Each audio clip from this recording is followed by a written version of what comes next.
Welcome है। और आज हम लोग वेंट ऑफ फैक्टर के बारे में थोड़ा पढ़ेंगे। पीछे की वीडियो में हमने वेंट ऑफ फैक्टर पे थोड़ा डिस्कशन किया हुआ है और आज उसी से हम आगे प्रोसीड करेंगे। अगर आप मेरे वीडियोज को नहीं देख पाए हैं तो आप YouTube से केम क्लास ऑनलाइन लिख करके सर्च कर लीजिए। वहाँ पर आपको सॉल्यूशन और सॉलिड स्टेट केमिस्ट्री से रिलेटेड टॉपिक्स मिल जाएंगे। फ्रेंड्स, अगर आप नए हैं तो चैनल को सब्सक्राइब करें और वीडियो को पूरा देखें ताकि आपको बातें समझ में आ सके। और अगर किसी तरह की कोई दिक्कत आती है तो कमेंट करें। देखते हैं फ्रेंड्स, हम लोग कॉलिगेटिव प्रॉपर्टीज पढ़ रहे थे और उसमें जो है वेंट ऑफ फैक्टर का डिस्कशन आया था। एक्चुअली वेंट ऑफ फैक्टर क्या होता है? यह एक तरह से कोलिगेटिव प्रॉपर्टी से ही रिलेटेड टॉपिक है।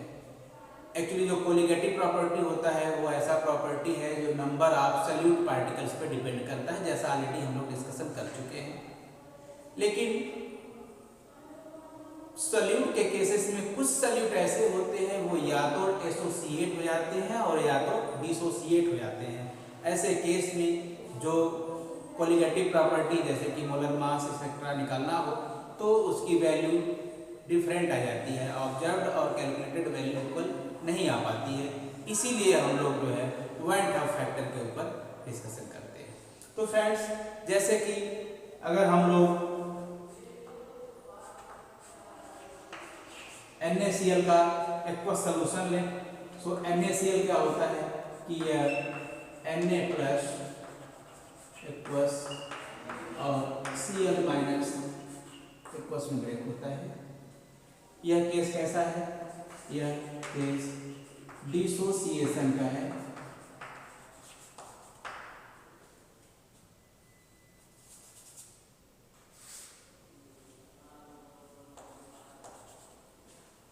और अगर हम बेंजोइक एसिड ले लें, एथेनोइक एसिड ले लें या एथेनोइक एसिड ले लें और एथेनोइक एसिड को कहाँ डिजॉल्व करें? बेंजीन में डिजॉल्व कर दें, तब क्या होता है कि इसका डाइमर फॉर्मेशन हो जाता है।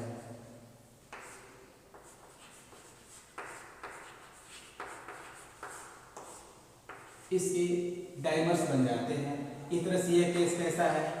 यह केस एसोसिएशन का है। क्या है? एसोसिएशन। एक बार इसके स्ट्रक्चर को हम देख लेते हैं।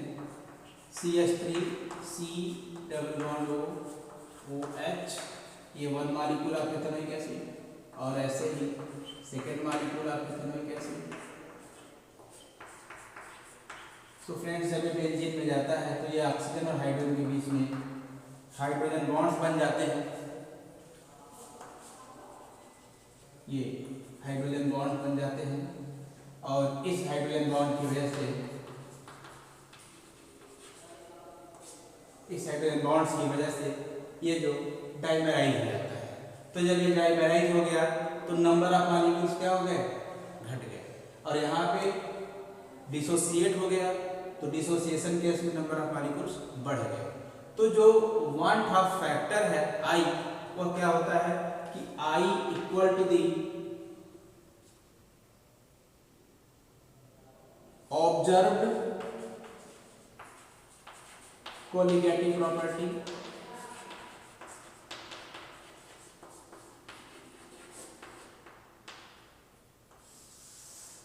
Divided by theoretical colligative property। So friends, I equal to the observed colligative property and I equal divided by the theoretical colligative property. So there are two cases, dissociation and the association. So for the case of first dissociation and second is the association. So for one, in the case of dissociation,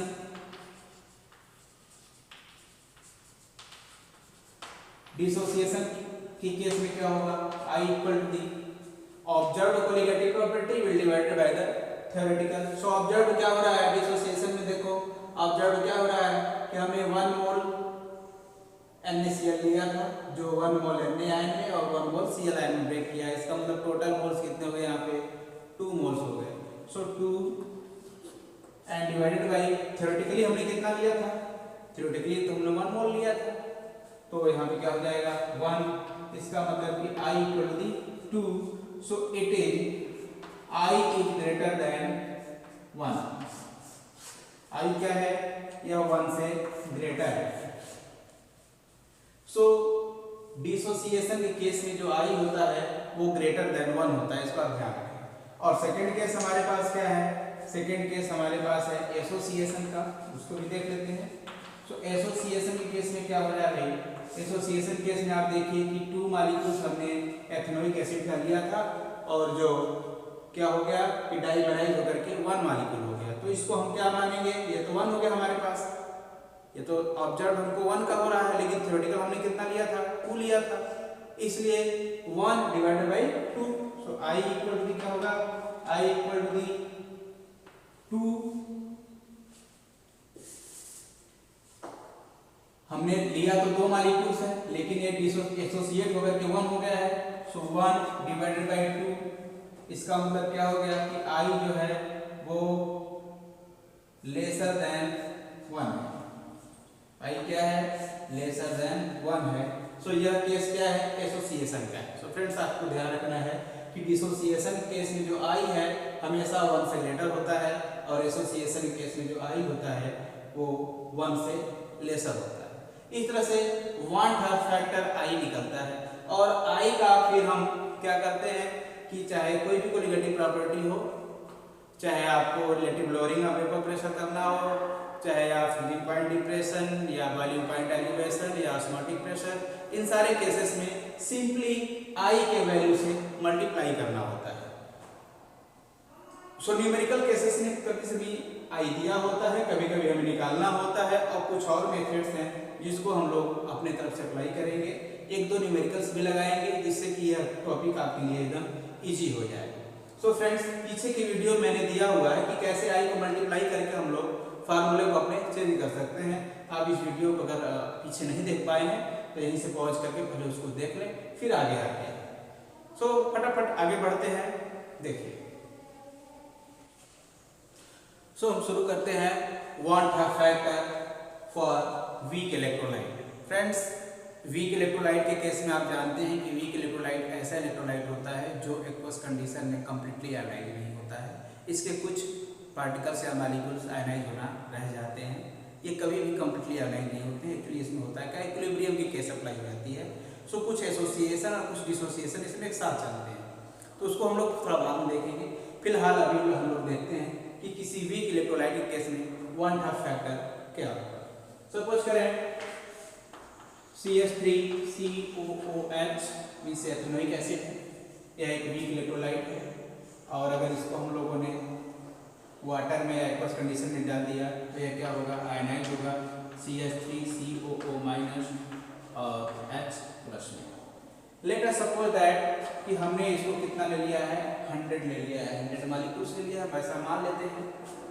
तो जब T equal to 0 था तब ये पूरा का पूरा 100 था और उस समय ये कितना था, कुछ नहीं था क्योंकि कोई आयनाइजेशन नहीं हुआ है। लेकिन अभी मान लो कि T इक्वल टू समथिंग हो गया, T equal to T time पे, तो हम ये मान लें कि ये 50 बन गया, तो ये भी 50 बना होगा। तो ये क्या होगा कि 100 - 50 होगा, क्योंकि इसी में से आयनाइज हुआ है। ये 1 मोल आयनाइज होगा तो 1 मोल यह है, 1 मोल यह देगा। सो इसी फिर 100 में से 50 आयनाइज हुआ होगा। सो 100 - 50 हो गया और ये 50 और ये 50। तो यहाँ पे टोटल मोल्स कितने बचेंगे, यहाँ पे टोटल मोल्स कितने होंगे, टोटल मोल्स होंगे 100 - 50 प्लस 50 ये वाला और प्लस 50 ये वाला। तो यहाँ से कितना बचा, ये 50 कैंसिल हो गए, यहाँ हमारे पास बचा 100 प्लस 50 इक्वल टू कितना हो गया, 150। तो यह क्या हुआ, ये नंबर ऑफ मोल्स ये ऑब्जर्व हो रहे हैं,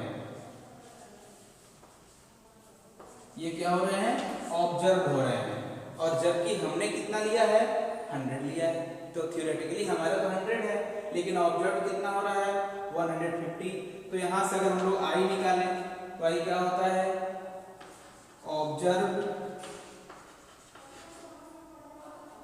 colligative property divided by theoretical colligative property.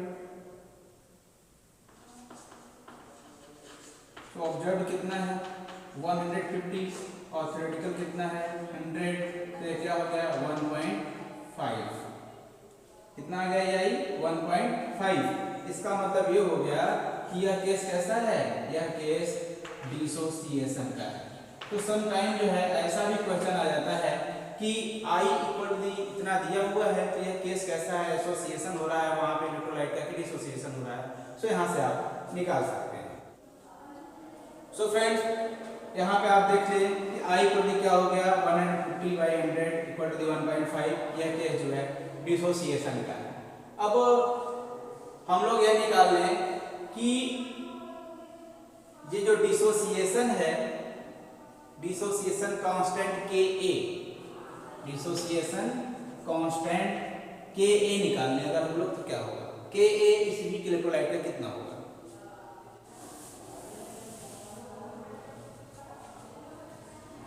So friends इसका हम क्या निकालें, Ka निकाल लेते हैं।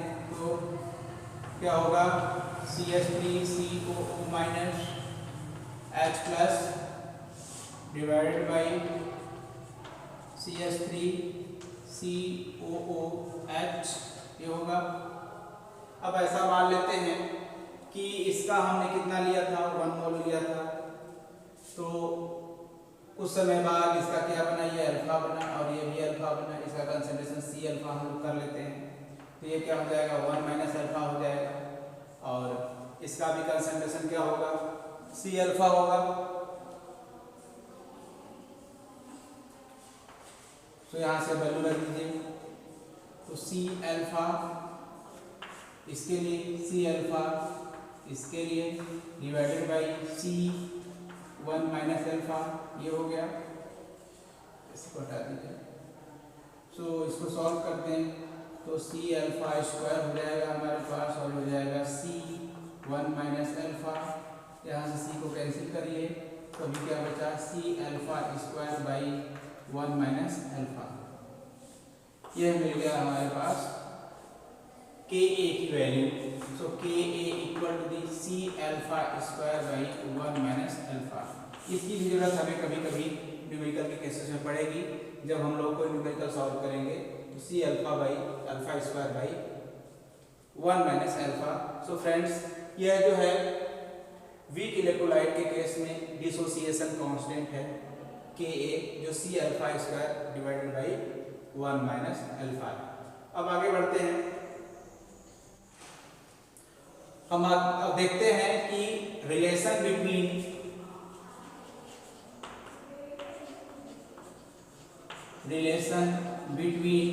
I and alpha.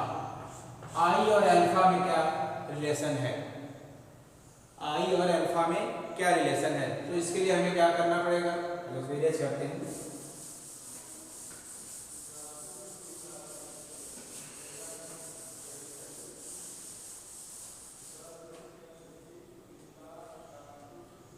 सो ध्यान दीजिए, अब मान लेते हैं कि यह क्या है, मॉलिक्यूल है, कोई मॉलिक्यूल्स हैं और ये मॉलिक्यूल्स क्या बदल रहे हैं, आयंस में बदल रहे हैं।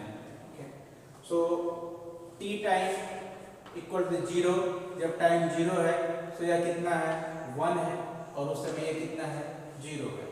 अब अगर कुछ समय हो गया और यह मान लेते हैं कि T टाइम हो गया है, तो इस समय कितना बना होगा, ये अल्फा बना होगा और इसके ये n मोल है तो ये n अल्फा हो गया और ये भी कितना हो जाएगा, 1 - n अल्फा या 1 - अल्फा कर लेते हैं। ठीक है। सो यहाँ से I क्या होगा, टोटल पहले निकाल लीजिए। तो टोटल मोल्स कितने हो जाएंगे, टोटल मोल्स कितने हो जाएंगे, टोटल मोल्स हो जाएंगे 1 - अल्फा प्लस n अल्फा। और I निकाल लीजिए। तो I क्या होता है, I होता है ऑब्जर्व्ड डिवाइडेड बाई थ्योरेटिकल। तो ऑब्जर्व हमारे पास ये मिल रहा है, थ्योरेटिकल हमारा क्या है 1 है, तो ये हो जाएगा 1 minus alpha plus n alpha divided by 1 का कोई मतलब नहीं है, इसलिए यहाँ पे आप लिख सकते हैं कि 1 minus alpha plus n alpha, यह किसके इक्वल हो गया, आई के इक्वल हो गया। इस तरह से अगर हम लोग थोड़ा सा और प्रोसीड करें, इस 1 को आई के साथ लगा दें, तो I minus 1 equal to I minus 1 लिया इधर साइड, तो ये क्या हो जाएगा एन अल्फा, इस अल्फा को साइड ले जाइए, माइनस अल्फा, इस माइनस अल्फा को उस साइड ले गए, इस 1 को इस साइड लाए, तो ये आई माइनस 1 हो गया और ये माइनस अल्फा उधर चला गया, तो एन माइनस अल्फा ये हो गया। अब यहाँ से क्या करें आप, अल्फा को कॉमन कर लें, तो I minus 1 equal to the alpha, यहाँ से कॉमन ले रहे हैं हम लोग, तो अल्फा कॉमन ले लेंगे तो क्या बचेगा यहाँ पे एन बचेगा ना, एन, और यहाँ से क्या बचेगा माइनस 1, और यहाँ पे हमने क्या लिया है कॉमन, अल्फा कॉमन लिया है। सो यहाँ से अगर आप अल्फा निकालना चाहें तो क्या हो जाएगा, अल्फा इक्वल टू क्या हो जाएगा भाई, अल्फा इक्वल टू हो जाएगा आई माइनस 1 बिलो एन माइनस 1, ये हो गया अल्फा। तो यहाँ से आप आई माइनस 1 और एन माइनस 1 ये मिल गया अल्फा, या इसी को आप ऐसे भी लिख सकते हैं, क्या लिख सकते हैं कि 1 माइनस आई और 1 माइनस एन, यहाँ से दोनों केस में हमने क्या किया है, आई को कॉमन कर लिया है, तो आप यहाँ से आई को कॉमन कर लेंगे, तो ये क्या हो जाएगा 1 माइनस अल्फा, सॉरी 1 माइनस आई हो जाएगा, और यहाँ से आई कॉमन करेंगे तो 1 माइनस एन हो जाएगा, माइनस माइनस कैंसिल हो जाएंगे, तो इस तरह से 1 माइनस आई और 1 माइनस एन, यहाँ पे एन क्या है और यहाँ पे आई क्या है, तो भाई आई को तो आप जानते हैं कि ये क्या है, ये है 1/2 फैक्टर, और एन क्या है, नंबर ऑफ मॉलिक्यूल्स। ठीक, इस तरह से हम लोग जो है अल्फा और आई का रिलेशन निकाल लिए। यह जो है दोनों केसेस में, दो केस क्या है, दो केस हमारे पास है एसोसिएशन के और दूसरा केस है डिसोसिएशन के। तो ये फार्मूला दोनों केसेस में अप्लाई होगा, एसोसिएशन के केस में भी और डिसोसिएशन के केस में भी, दोनों में से चाहे आप इसको लगा लें चाहे इसको यूज कर लें, दोनों में से यूज होगा। फिलहाल अभी के लिए इस फार्मूले पे ही रोकिए, जब न्यूमेरिकल आएगा तब हम इसको अप्लाई करेंगे, और इस तरह का न्यूमेरिकल आपको कॉम्पिटिटिव एग्जाम्स के लिए भी मिलते हैं। तो एक दो हम लोग ऐसे क्वेश्चन सॉल्व करने चल रहे हैं जो बहुत ही इजीली है, बस थोड़ा सा उसमें जो है 1/2 फैक्टर के बारे में ध्यान देना है। तो आते हैं, आपके सामने एक प्रॉब्लम है, क्या है कि y is boiling point of 0.1 m solution of NaCl, किसका सॉल्यूशन है, NaCl का है। तो NaCl के सॉल्यूशन का जो बॉइलिंग पॉइंट है वह और डिफरेंट है इससे 0.1 m शुगर के सॉल्यूशन से। तो ये क्वेश्चन कह रहा है कि क्योंकि colligative property number of solute particle पर डिपेंड कर रहा है, तो यह कह रहा है कि जब 1 m शुगर का है सॉल्यूशन और 1 m NaCl का सॉल्यूशन है, तो इनकी बॉइलिंग पॉइंट डिफरेंट क्यों हो रही है, जबकि मोलैरिटी के हिसाब से तो इनमें इक्वल अमाउंट में सॉल्यूट डिसॉल्व किए गए हैं। तो ऐसा इसलिए हो रहा है क्योंकि यहाँ पे दो केस अप्लाई हो रहे हैं, एक तो NaCl का डिसोसिएशन हो जाएगा और दूसरा केस यह है कि शुगर का डिसोसिएशन या एसोसिएशन कुछ भी नहीं होता है, इसलिए I का वैल्यू चेंज हो जाएगा due to the difference in the I। यहाँ पे answer simply one word answer क्या होगा कि due to difference in the 1/2 factor I। जरा हम लोग इसको और थोड़ा एक्सप्लेन करते हैं फ्रेंड्स। अगर हम लोग डेल्टा टीबी की बात करें तो डेल्टा टीबी क्या होता है, डेल्टा टीबी होता है केबी, एम के, एम क्या है, मोलैरिटी है, और क्योंकि 1/2 फैक्टर इसमें अप्लाई है तो इसलिए I इंटू केबीएम। सो यह I अगर NaCl और शुगर दोनों के लिए इक्वल होगा तो वैल्यू भी इक्वल आएगी, लेकिन अगर यह I डिफरेंट है तो डिफरेंट आएगी। कैसे, देखो अगर आप NaCl लिए हो सो ये NaCl एक्वस कंडीशन में जाकर के क्या होगा कि Na प्लस और Cl माइनस में ब्रेक करेगा। सो ऑब्जर्व्ड I क्या होगा, यहाँ पे I क्या होगा भाई, I होता है ऑब्जर्व्ड डिवाइडेड बाई थ्योरेटिकल। तो थ्योरेटिकली हमने तो 1 लिया है, लेकिन ऑब्जर्व कितने हो रहे हैं, 2 हो रहे हैं। सो 2 डिवाइडेड बाई 1, इसका मतलब यहाँ पे i कितना है, 2 है। तो यह i जो है ग्रेटर देन 1 है, इसका मतलब यह कैसा केस है, यह केस डिसोसिएशन का है। सो जब हम लोग NaCl का डेल्टा Tb निकालेंगे तो यहाँ पे 2 इंटू Kb इंटू m करेंगे, तब ये डेल्टा Tb निकलेगा। दूसरा केस हम लोग ले लेते हैं किसका, शुगर का ले लेते हैं। तो शुगर के केस में क्या होगा, फार्मूला तो वही होगा कि delta Tb equal to I into Kb और m। तो शुगर का केस क्या है, शुगर को जब हम लोग आयनाइज करते हैं तो कोई एक्वस कंडीशन डालते हैं तो कोई इसमें चेंज नहीं होता है। So there is no change, यहाँ पे कोई चेंज नहीं होगा। इसका मतलब ऑब्जर्व हमारा कितना है, उतना ही रहेगा जितना हमारे थ्योरेटिकल है। तो यहाँ पे 1 है और ऑब्जर्व और थ्योरेटिकल दोनों 1 है। सो I इक्वल टू क्या हो जाएगा, 1 divided by 1 equal to 1 equal to 1। जब I इक्वल टू 1 हो जाए तो इसका मतलब यह है कि इस सॉल्यूट के अंदर न तो एसोसिएशन हो रहा है और न ही डिसोसिएशन हो रहा है। एक बार फिर से आप ध्यान दीजिए कि अगर I ग्रेटर देन 1 हो जाए या I लेसर देन 1 हो जाए या I इक्वल टू 1 हो जाए, तो जब ग्रेटर हो जाए उस समय क्या होगा, उस समय देखिए डिसोसिएशन हो रहा है। तो जब I ग्रेटर देन 1 हो जाए तो वह केस किसका है, डिसोसिएशन का है। I जब लेसर देन 1 हो जाए तो वह केस एसोसिएशन का है। और अगर I इक्वल टू 1 है, इसका मतलब यहाँ पे देयर इज नो चेंज और देयर इज नो एसोसिएशन और नो डिसोसिएशन। सो यहाँ पे हम लिख देंगे नो चेंज। तो इसका मतलब I यहाँ पे 1 आ गया। अब इसके केस के लिए डेल्टा Tb इक्वल टू क्या हो जाएगा, I का value 1 into Kb into m। इसका मतलब ये हो गया कि इसी वजह से यह जो बॉइलिंग पॉइंट है NaCl का वो हायर होगा और शुगर का बॉइलिंग पॉइंट जो है कम होगा, लोअर होगा।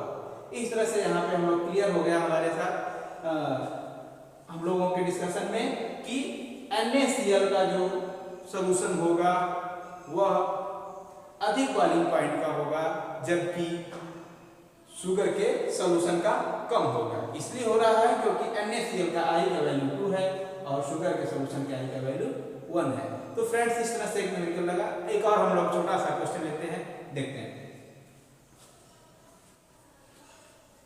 सो फ्रेंड्स फिर से एक क्वेश्चन है और ये क्या है कि arrange the following in increasing order of one half factor. और वो कौन कौन है, Al2SO4 thrice, CaCl2, KCl, C12, H22O11। So friends इनका I मांग रहा है। तो I इक्वल क्या होता है, हम लोग I इक्वल जानते हैं कि I होता है ऑब्जर्व्ड कोलिगेटिव प्रॉपर्टी या number of molecule science divided by theoretical. इसको आप हमेशा याद रखिए, ऑब्जर्व्ड बाय द थ्योरेटिकल। सो इसको जब हम लोग एनालाइज करेंगे तो ये बनेगा 2Al3 प्लस 3SO4 2 माइनस में। यहाँ पे आयनाइजेशन होगा तो ये बनेगा Ca2 प्लस और 2Cl माइनस। इस केस में अगर हम लोग देखें तो ये बनेगा K प्लस और Cl माइनस और यहाँ पे नो चेंज, यहाँ पे कोई चेंज नहीं आता है क्योंकि शुगर है और शुगर जो है आयनाइज नहीं होगा। तो यहाँ पे जो I होगा वह क्या होगा, ऑब्जर्व्ड कितना है भाई, 3 और 2 मिलकर कितने हो गए 5 और डिवाइडेड बाई कितना 1 है, यहाँ पर हमने तो 1 लिया था तो इक्वल टू दी 5। इसका केस देखिए 2 और 1 मिला के हो गया यहाँ पे 3, तो I equal to 3/1 equal to the 3। इसका केस देखिए तो 1 ये और 1 ये मिलके कितने हो गए 2, so I equal to 2/1 equal to the 2। और यहाँ पे क्या हो जाएगा I कोई चेंज नहीं हुआ तो हमने 1 लिया था और 1 है, इसका मतलब कि 1/2 1 इक्वल टू 1।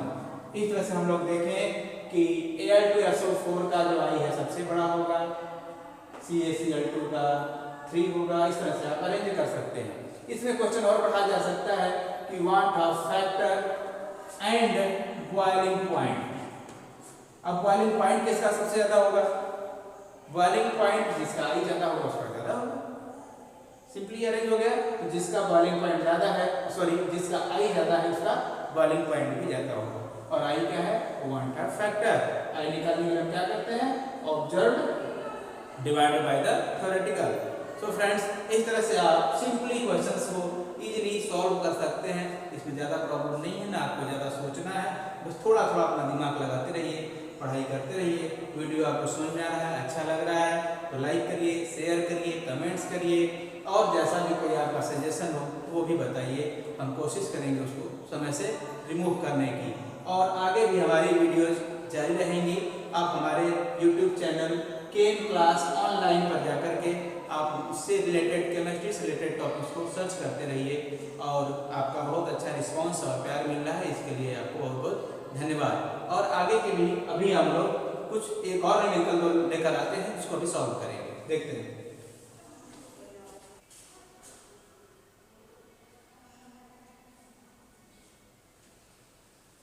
सो फ्रेंड्स, आपके पास एक न्यूमेरिकल है, देखिए इसको ध्यान से।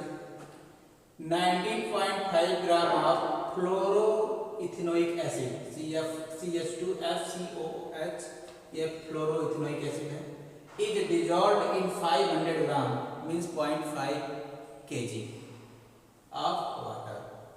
The depression in freezing point delta TF. So the depression in freezing point of water observed 1 degree centigrade, 1.0 degree centigrade. Calculate want of factor I. तो want of factor मांग रहे हैं I, और दूसरा क्या मांग रहे हैं? Dissociation constant of acid. तो एसिड का डिसोसिएशन कांस्टेंट मांग रहे हैं Ka। दो चीजें मांग रहे हैं। और Kf क्या है? Kf 1.86 kelvin KG mole inverse, ये गिवन है। समटाइम क्वेश्चन में ये दिया रहेगा, या कभी कभी क्वेश्चन के अंदर ही इन्वॉल्व कर देगा, या तो गिवन कर देगा। तो फ्रेंड्स, जब न्यूमेरिकल आपको मिले तो पहले आपको यहाँ पे लिख लेना चाहिए कि क्या क्या गिवन है। तो गिवन देखिए क्या क्या है। गिवन ध्यान से देखिए क्या क्या गिवन है, एक तरफ देखते जाइए।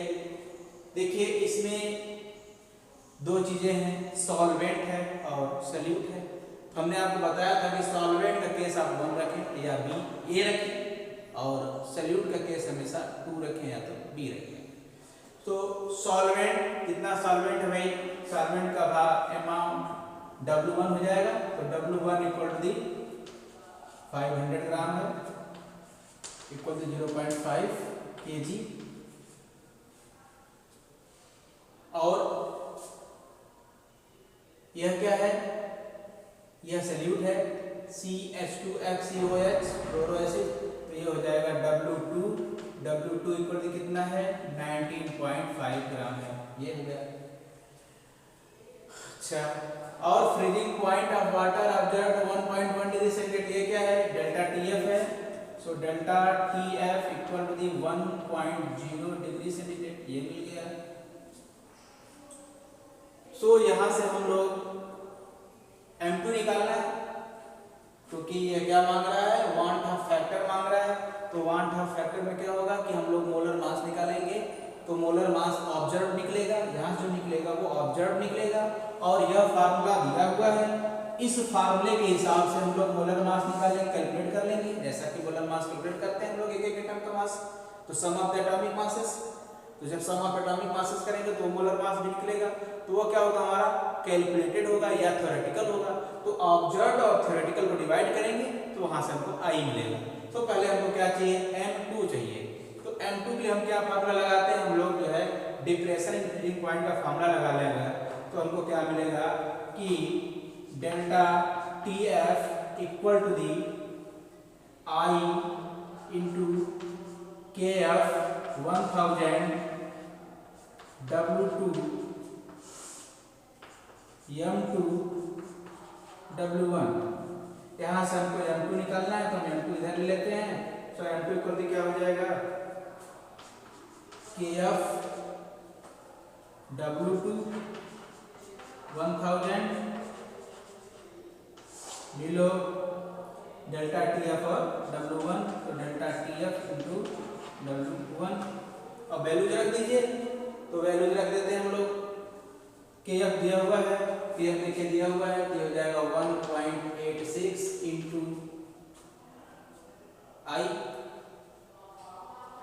अच्छा इंटू w2, तो w2 क्या है 19.5, ये हो गया 1000, ये रहा 1000 below delta tf, delta tf कितना है 1 डिग्री सेंटीग्रेड है, तो 1.0 इंटू w1 कितना है 500, और 500 को हम लोग केजी में कर दें तो 0.5। सॉल्व कर दीजिए, सॉल्व कर देते हैं इसको। तो फ्रेंड्स इसको आप सॉल्व कर लीजिए, इजी है। और सॉल्व करने पे कितना आएगा, ये आता है 72.5, ये हो गया मोल इनवर्स। ये क्या हो जाएगा, ये हमारे पास मिल गया ऑब्जर्व m2, ये m2 जो मिला है वो ऑब्जर्व है। अब हम लोग जो है कैलकुलेटेड m2 निकाल लेते हैं, कैलकुलेटेड m2 का मतलब मोलर मास ऑफ सॉल्यूट। तो ये हमारे पास है ये CH2 प्लस CH2FCOOH। तो कैलकुलेटेड मोलर मास निकालने के लिए क्या करते हैं हम लोग, किस सभी के एटॉमिक मासेस सेपरेटली लिख लीजिए सिंपली। तो 12 प्लस 2 इंटू 1 प्लस फ्लोरीन का मास होता है 19 प्लस 12 प्लस 16 इंटू 2 प्लस 1,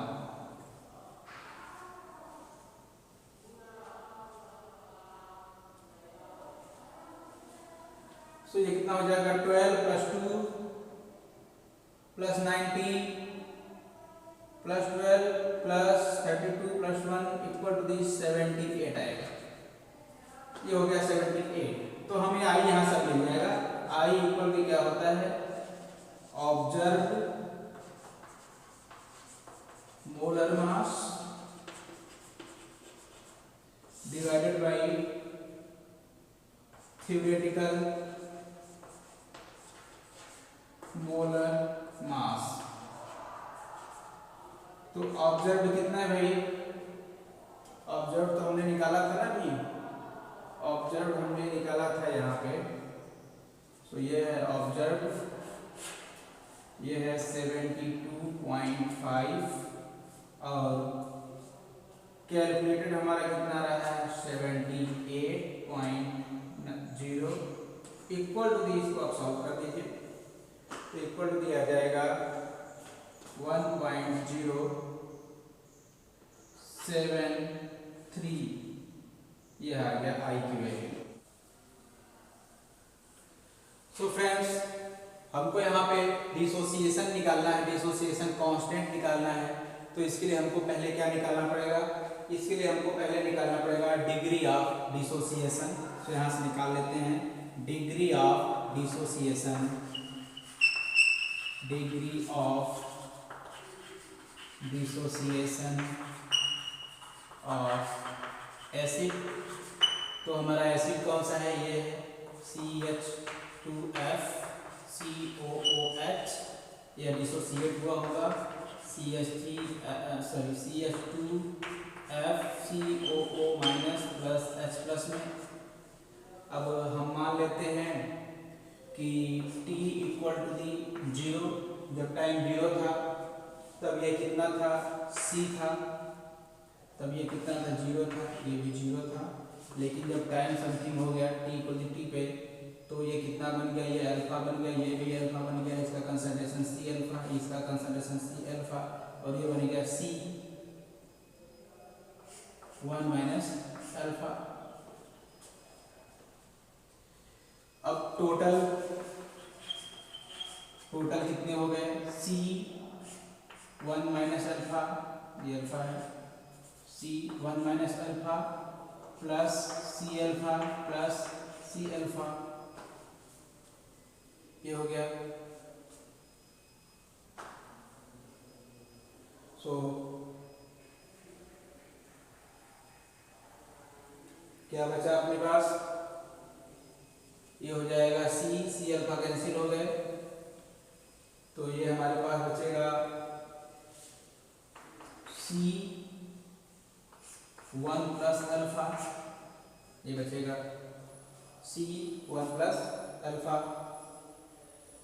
तो आई क्या होगा भाई, आई हो जाएगा, यहाँ लिखते हैं, आई हो जाएगा ऑब्जर्व, तो ऑब्जर्व कितना है, इतना है, ऑब्जर्व हमारे पास है सी 1 प्लस अल्फा, और थ्योरेटिकली कितना लिया था हमने, सी लिया है बस, तो डिवाइडेड बाय द सी, तो सी कैंसिल हो गए, इस तरह से I equal to 1 plus alpha, तो यहाँ से आई इक्वल टू मिल गया 1 प्लस अल्फा, और आप यहाँ से जब अल्फा निकालना चाहें तो अल्फा इक्वल टू क्या हो जाएगा, अल्फा इक्वल टू हो जाएगा आई माइनस 1, और आई माइनस 1 अभी आपने वहाँ पे आई निकाला था, और आई की वैल्यू थी हमारे पास मिली थी 1.075 थी आई इक्वल टू, तो इसको हम माइनस कर लेते हैं, ये हो जाएगा 1.075 माइनस 1, सो इक्वल टू क्या हो जाएगा,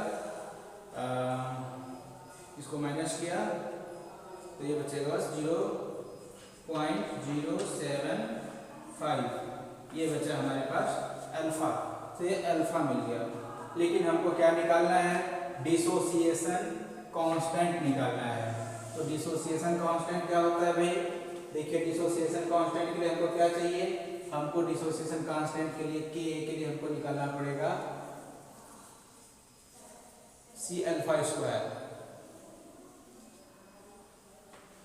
देखते हैं, बड़ा लंबा हो गया।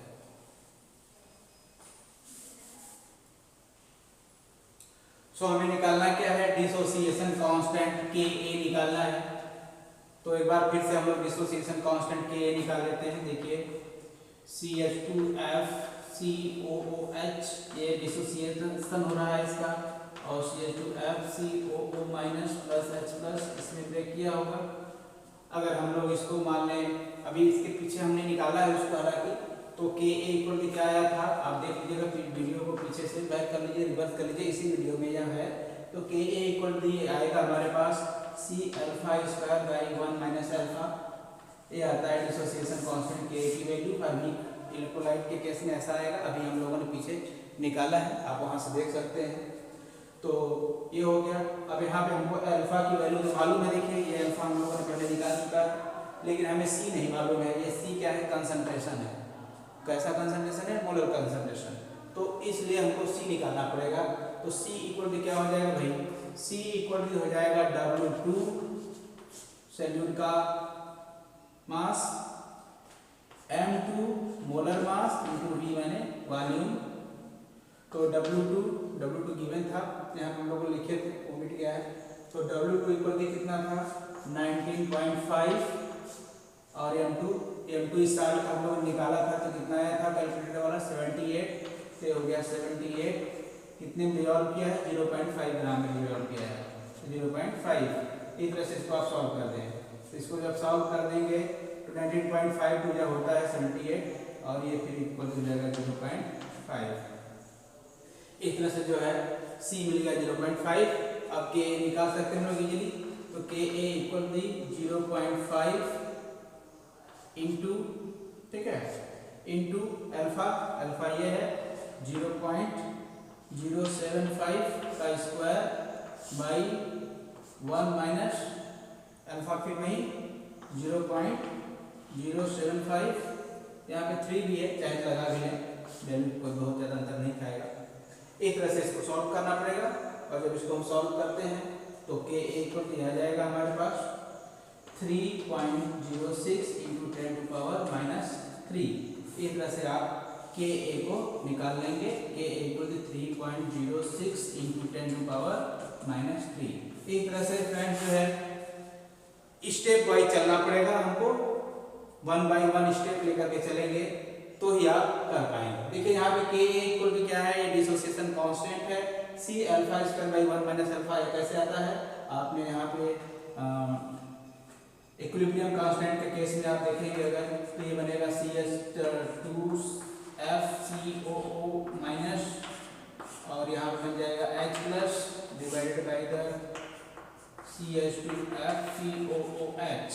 ठीक है, तो हमने इसको मान लिया कि C अल्फा मोल यहाँ पे आयनाइजेशन के बाद है और C अल्फा यहाँ पे आयनाइजेशन के बाद है, और ये कितना होगा तब C1 माइनस अल्फा होगा। इस तरह से इसको आप करेंगे कि C अल्फा स्क्वायर या C अल्फा होल स्क्वायर इन दोनों के लिए और divided by the C1 minus alpha यहाँ से, तो ये C कैंसिल हुआ और ये बचा C alpha square divided by the 1 minus alpha यहाँ से मिला है।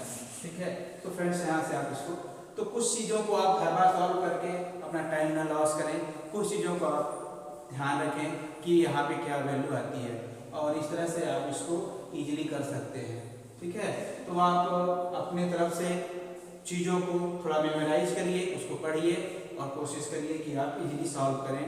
तो फ्रेंड्स 10+2 के केस में जो है एक न्यूमेरिकल जो 3 मार्क्स का आएगा वो हमेशा आता है और वन फैक्टर से भी आ जाता है, कोलिगेटिव प्रॉपर्टी से आ जाता है। तो कुछ क्वेश्चंस आप सॉल्व करेंगे तो इजीली आप करना सीख जाएंगे। इस तरह से आप इजीली अपने क्वेश्चंस का सलूशन निकाल सकते हैं। अगर कोई और प्रॉब्लम है तो कमेंट करें और वीडियो को पूरा से पूरा देखें और उसको लाइक करें। और मैं आगे सोच रहा हूँ कि एक ऐसा वीडियो बनाऊँ जिसमें पूरे सॉल्यूशन चैप्टर को एक ही वीडियो के अंदर उसको समराइज कर दिया जाए।